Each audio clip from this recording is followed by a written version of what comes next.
নমস্কার বন্ধুরা, আমি মন্দিরা। আমার চ্যানেল মন্দিরাস ট্রেন্ডি পঞ্চব্যঞ্জনে আপনাদের সবাইকে স্বাগত জানাচ্ছি। রোজের মতো আজও আমি আরেকটা রেসিপি নিয়ে চলে এসেছি। যেহেতু এখন সংক্রান্তি চলছে, পৌষ সংক্রান্তি, তার জন্য বিখ্যাত পিঠে কাঁকড়া পিঠে খুব সহজেই হয়ে যাবে, খুব তাড়াতাড়ি হয়ে যাবে। তো আপনারা দেখতে থাকুন, কি কি লাগে, কি কি ভাবে বানাই, আপনারা দেখতে থাকুন। আর যদি ভালো লাগে লাইক শেয়ার আর নতুন হয়ে থাকলে প্লিজ সাবস্ক্রাইব করবেন। প্রথমে লাগছে নারকোল। নারকোলটাকে আমি গ্রেট করে নিয়েছি। এখানে 1 কাপ মতন আমি নারকোল নিয়েছি। তারপর লাগছে সুজি, সাদা তেল, ঘি, গোলমরিচের গুঁড়ো, কুড়োনো নারকোল, নুন, চিনি, ওই ঘি আমি এই বাটিতে করে নিয়েছি। আর লাগবে জল। গ্যাসটা জ্বেলে নিলাম। তারপর আমি এতে দেব 2 কাপ মতো জল। এতে দেব 2 কাপ মতো জল।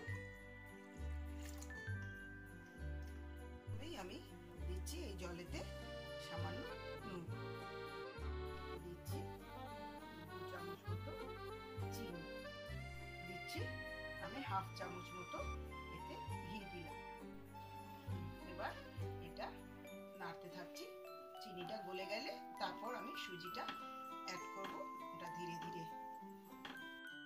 আমি দিচ্ছি, ধীরে ধীরে আমি সুজিটা দিতে থাকবো আর এটা মেলাতে থাকবো।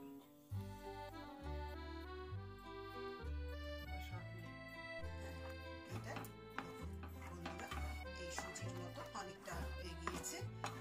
এবার এটাকে আমি ঠান্ডা করতে দেবো। কিছুক্ষণ ঠান্ডা হয়ে গেলে ভালো করে এটাকে মাখতে হবে। গ্যাস বন্ধ করে এটাকে আমি কিছুক্ষণের জন্য ঠান্ডা করতে দেবো। আরেকটা প্যান বসিয়ে দিয়েছি। এতে আমি নারকোলের পুরটা বানাবো।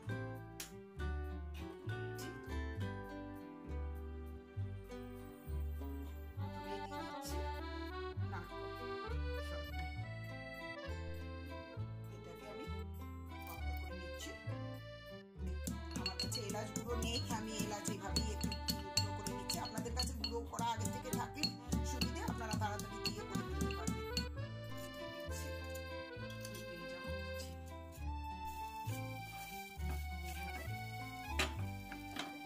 নুন দিচ্ছি, একটু সামান্য নুন দিচ্ছি।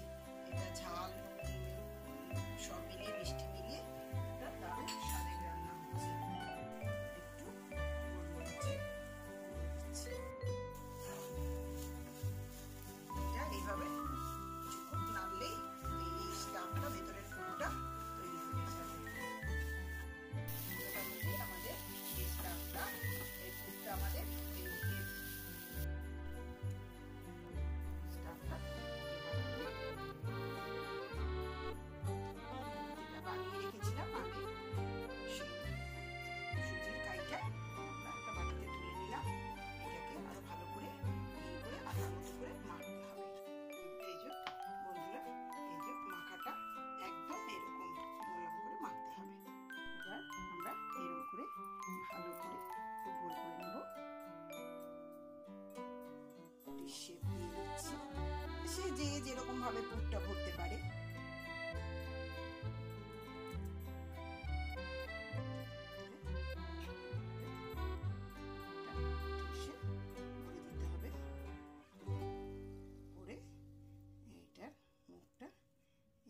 বন্ধ করে দিতে হবে। বন্ধ করে আবার এরকম আমাদের রুটির মতো করে, যেরকম করে আমরা রুটির লেচি করি তেমন আবার সেই ওরকম করে ভালো করে করে দিতে হবে। এরকম শেপ হবে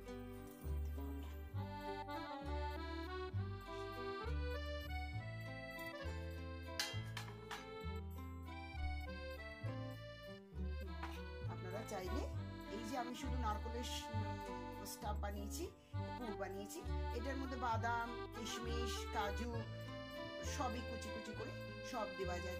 যার যেটা খোয়াও দেওয়া যায় গ্রেট করে। তারপর স্বাদটা নিজের ওপরে। আমি খুব সিম্পল ভাবে দেখাচ্ছি। ভাবে আগে তৈরি করে নিয়েছি। সমস্ত পুরগুলো এই সুজির ডোতে ভরে নিয়েছি। এবার আমরা এটাকে ভাজবো। আমরা কড়া বসিয়ে দিচ্ছি। এবার তেল দেবো কড়াতে। আপনারা মিশিয়েও করতে পারেন বা ঘিতেও ভাজতে পারেন। আমি তেলে করছি, সামান্য ঘিও দেব। আমি তেল দিয়ে দিচ্ছি, এটা পুরো ডিপ ফ্রাই হবে, একটু বেশি তেল। এটা আমি সামান্য ঘি দিচ্ছি, তাহলে গন্ধটা ভালো হবে। প্রথমে খুব গরম করে নিতে হবে, তারপর যখন ভাজা হবে তখন একদম মিড ফ্লেমে ভাজতে হবে। কাছ থেকে জুম করে দেখা বন্ধুরা, আমি এবার আস্তে আস্তে আমি এগুলো ছেড়ে দিচ্ছি। প্রথমে একটু বাদে এটাকে উল্টাতে হবে, না হলে এটা লেগে ধরতে পারে। সামান্য ভাজা হলে তারপরে এটাকে উল্টাতে হবে। এটা একটু উল্টে দিচ্ছি, এভাবে উল্টে পাল্টে একদম ব্রাউন কালার করে একেবারে সোনালি রং ধরা অবধি এটাকে ভাজতে হবে। দেখুন একদম পুরো রং এইরকম কালার এসে গেছে। আমাদের এটা হয়ে গেছে, যাতে এক্সট্রা তেলটা একটু না যায় সেই জন্য এটাকে ঝাঁকিয়ে রেখে হয়ে গেছে। এবার আমি এটাকে প্লেটে রাখলাম। তৈরি হয়ে গেল আমাদের উড়িষ্যার বিখ্যাত কাঁকড়া পিঠে। আপনারাও বানান, খান, এনজয় করুন। আর নতুন নতুন রেসিপি পাওয়ার জন্য আমার রেসিপি দেখতে থাকুন। ততক্ষণ বিদায় নিচ্ছি, বাই বাই।